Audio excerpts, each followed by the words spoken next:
and welcome back to another episode of 5 Minutes with Dr. A, the series where we break down various dental topics into much more understandable, sizable portions. So today we're going to be breaking down the topic of crowns and talking in a bit more detail. We've mentioned cosmetic treatments multiple times before, and we've talked about smile design multiple times before. So we'll start off talking about the basics and the fundamentals of what a crown is, longevity, and then we'll actually go into where it's used and in different scenarios. So the first thing to mention, crowns has been around for a very, very long time in dentistry, made from various different types of materials and also used for all sorts of different functions as well. The main reason that we tend to use them is usually functional. So it's usually to strengthen a tooth. For whatever reason, it might be a weaker tooth, it may be something that's broken down over time, it may be something that's had a root canal treatment on it, which needs strengthening over time, or it may be that it needs a cosmetic improvement for whatever reason. And they're the usual reasons that we would use a crown in dentistry. So in terms of the longevity, crowns, when made well and made in the right positions and within the right parameters of the bite, usually last for a minimum of 10 to 15 years and maintain their strength for a very long time. A lot of the times they will last even longer than this. I've personally seen crowns that have been in people's mouths for even 25 or even up to 40 years in some cases with no problems at all.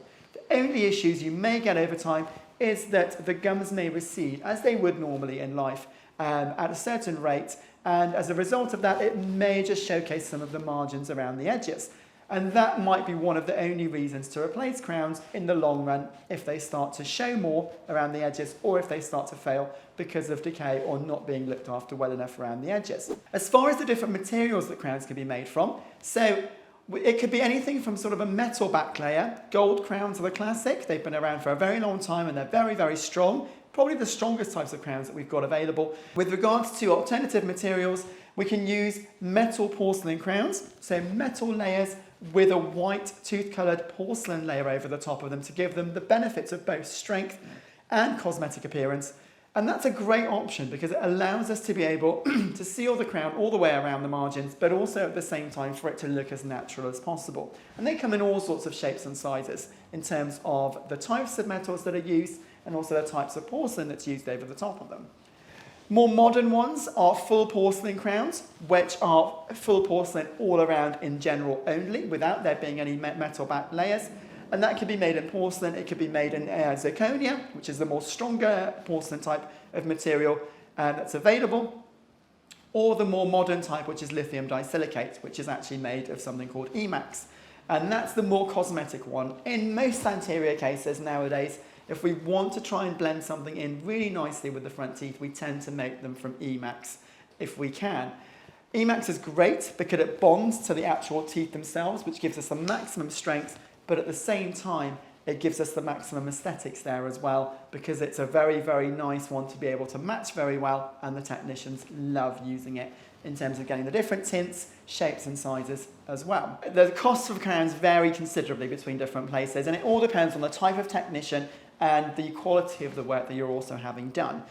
Some technicians spend a lot of careful time and planning to try and get the maximum result in terms of aesthetics and the best seal around there. And as a result of that, the actual procedure itself and the time taken is longer, and it may raise the costs. One of the most trickiest crowns to do is a single central front tooth, and those types of cases are very, very challenging to try and match to the natural teeth, because sometimes you may need 2 or 3 attempts to even get those right. Hopefully that's been useful. If you want to know anything else about crowns, or if you've got a particular case where you want me to look at, or a crown that you've got that you want me to have a look at to see if we can improve on it, or anything at all, please send me a message. Please get in touch. I'd be more than happy to help. Give me a follow on any of the socials, whether it's on Instagram or YouTube, for any of the follow-up videos. We'd be delighted to see you next time for the next series. Speak to you later.